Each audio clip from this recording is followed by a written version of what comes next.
Oi pessoal, aqui é o Rafa. Esse é mais um vídeo da série Matemática e Inteligência Artificial. Quer entender o que é um Bloxplot, que é esse gráfico bonitão aqui do lado? Fique comigo nesse vídeo.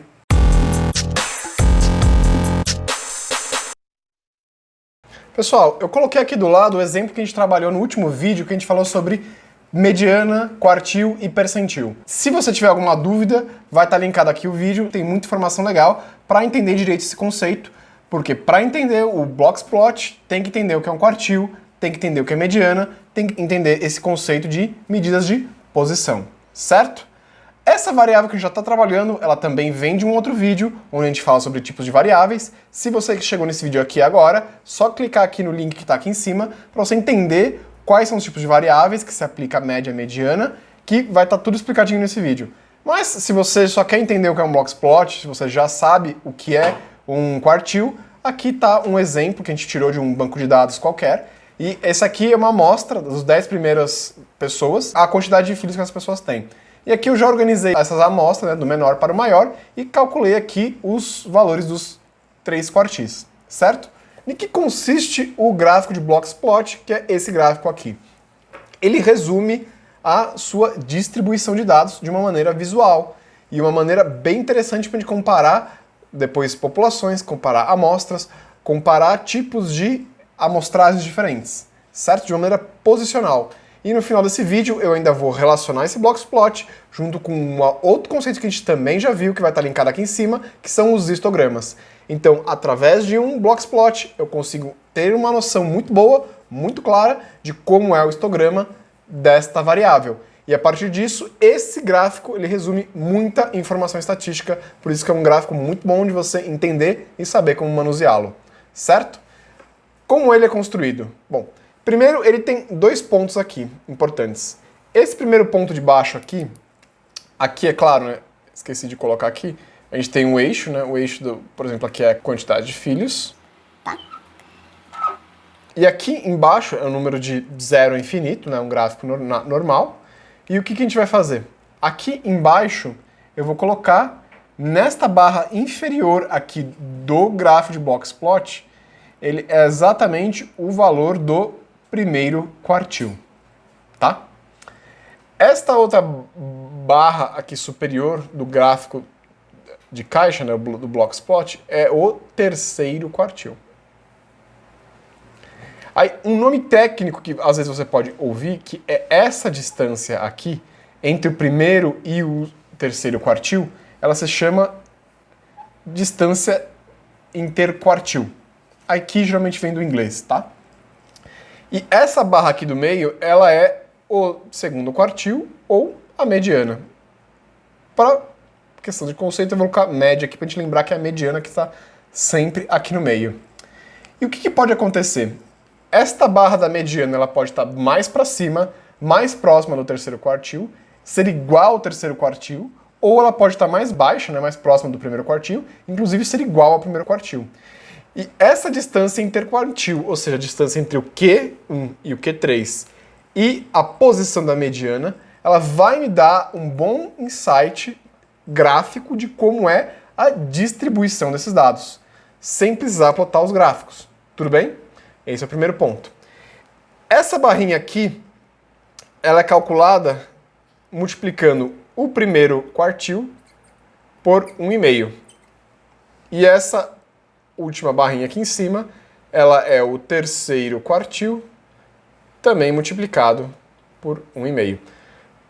Eu só vou conseguir explicar o porquê desse 1,5 mais pra frente, quando a gente falar sobre distribuições de probabilidade, quando eu falar da distribuição normal e explicar por que 1,5 é um bom número para isso. Oi pessoal, aqui é o Rafa do Futuro. Quando eu estava explicando essa questão de limite superior e inferior, eu fiz um erro. Então eu vou explicar rapidamente aqui para vocês a parte correta, tá? Quando a gente está falando do Bloxplot, essa parte aqui é o primeiro quartil, esse aqui é o segundo quartil, a mediana é o segundo, como a gente já calculou. Aqui embaixo é o limite inferior e o limite superior do Bloxplot, certo? O que eu falei que está errado? Olha, isso não está certo. Eu falei que o limite superior era o terceiro quartil vezes 1,5, que está errado. E aqui eu falei que o limite inferior, que é onde vai estar essa barrinha aqui inferior, é o primeiro quartil 1,5. Cara, não sei de onde tirei isso, isso está super errado, certo? Como é que se calcula o limite superior e o limite inferior de maneira correta? O limite superior ele vai ser igual ao terceiro quartil mais 1,5 vezes a distância interquartis. Lembrando que a distância interquartis é a distância entre o Q3 e o Q1, tá? Essa distância aqui é a distância interquartil que vai aqui. E o limite inferior é o Q1 menos 1,5 vezes a distância interquartil, mesma distância. Lembrando que esse 1,5, por enquanto, ele é um número mágico.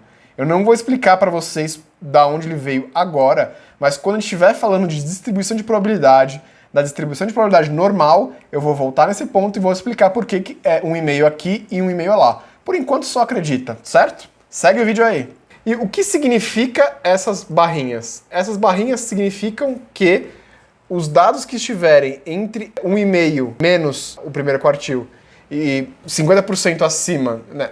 Quando eu multiplico por 1,5 eu estou aumentando em 50% o terceiro quartil. Quem tiver entre essa distância é um dado que eu posso considerar normal, típico. Ou seja, ele não é um outlier, como a gente falou no outro vídeo. E esse valorzinho aqui extremo, eles são valores outliers, são valores que ficam fora da normalidade, são valores que podem considerar atípicos, certo? Então essa é uma maneira gráfica da gente ver se a maioria dos meus dados estão aqui entre os quartis ou não. No último vídeo, a gente falou sobre o outlier, a gente deu exemplo, por exemplo, se esse 4 aqui, ele fosse o 24. O 24 seria um bom candidato a ser esse pontinho, esse asterisco aqui, que está fora dessa barra superior, representando um outlier. Agora, a gente vai fazer um exemplo numérico, onde a gente vai representar esse gráfico aqui, esse número aqui, num boxplot. Então agora eu vou pegar o nosso exemplo aqui e vou construir, nesse gráfico que eu já preparei aqui, o nosso boxplot. Primeiro ponto, como é que a gente consegue? A gente começa com os limites inferiores e superiores do boxplot, que são os quartis de número 1 e quartil de número 2. O quartil de número 1 ele é igual a 1, então a base da caixa vai estar aqui. O quartil de número 2, de número 3, ele é igual a 2. Então a base, já temos o nosso limite superior e inferior da caixa. Como no caso o segundo quartil ele é igual ao terceiro quartil, eu só vou fazer deixar ele um pouco mais destacado aqui para mostrar, destacar que a mediana nesse caso é igual ao quartil superior. Como é que a gente vai calcular agora o limite inferior? Lembrando que o limite inferior é o primeiro quartil menos 1,5 vezes a distância interquartil. E a nossa distância interquartil, lembrando o que é? É o quartil número 3 menos o quartil número 1, que é igual a 2 menos 1, que é igual a 1.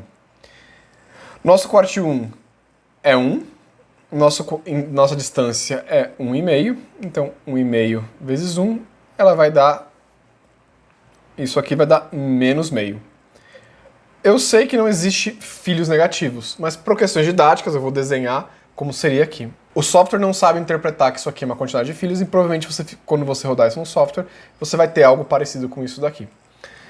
Da mesma maneira, o limite superior, vou colocar aqui embaixo, ele é igual ao terceiro quartil mais 1,5 vezes a distância interquartil, certo? Então, a distância interquartil ela é 1, terceiro quartil é 2, 1 mais 1,5 vezes 1 dá 3,5. Então, o meio está mais ou menos aqui. Então, esse aqui é o nosso desenho do nosso boxplot.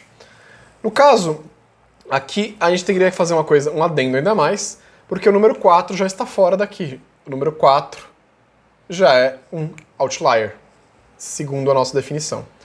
Esse aqui, então, é o nosso boxplot para esta amostra. E olha só que interessante, o que a gente depreende disso? Que 50% dos valores estão abaixo de 2. É isso que eu consigo olhar para esse gráfico e falar. Eu não preciso fazer conta, eu não preciso olhar nos dados. Eu consigo olhar esse gráfico e consigo falar isso. Consigo falar que tem um outlier e que a maioria dos filhos eu espero que esteja entre menos meio e 3,5. Como são números inteiros, é de bom tom a gente imaginar que a maioria das pessoas tem entre 0 e 3 filhos. Pessoal, isso aqui é uma conclusão a partir dessa pequena amostra que nem de longe é próxima da realidade. A gente tem que fazer esse mesmo gráfico para uma amostra muito maior. Mas o conceito é o mesmo, o conceito é esse. Agora você já sabe olhar esse gráfico e interpretar ele.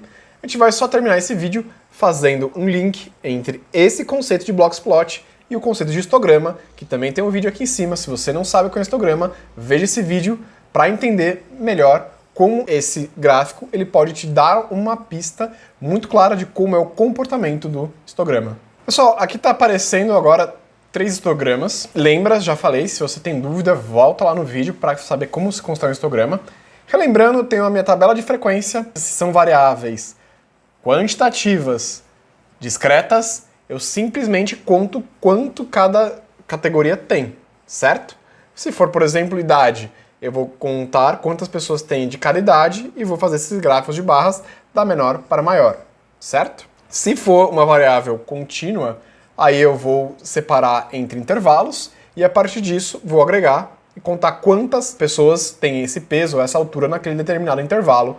Qualquer coisa, já falei, recorre ao vídeo que eu coloquei no card que passou aqui em cima, certo? Isso é um histograma, tudo bem?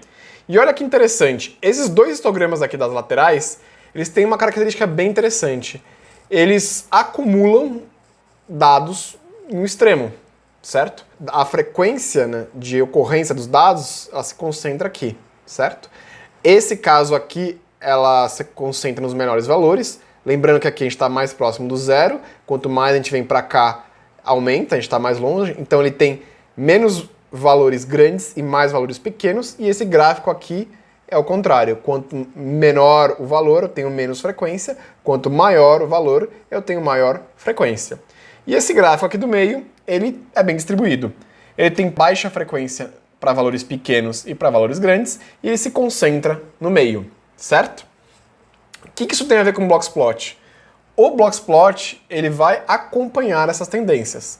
Aqui eu vou desenhar como poderia ser hipoteticamente um Bloxplot para cada um desses dados. Lembra, Bloxplot ele vai pegar uma variável quantitativa, contínua ou discreta, assim como os nossos histogramas. E a partir disso vai tentar resumir. A diferença é que o histograma ele te dá essa ideia de como a frequência do dado é distribuída, quando a massa de dados é distribuída, e o Bloxplot te dá muito mais informação, certo? Vamos começar por esse aqui. Esse Bloxplot, como é que ele ficaria?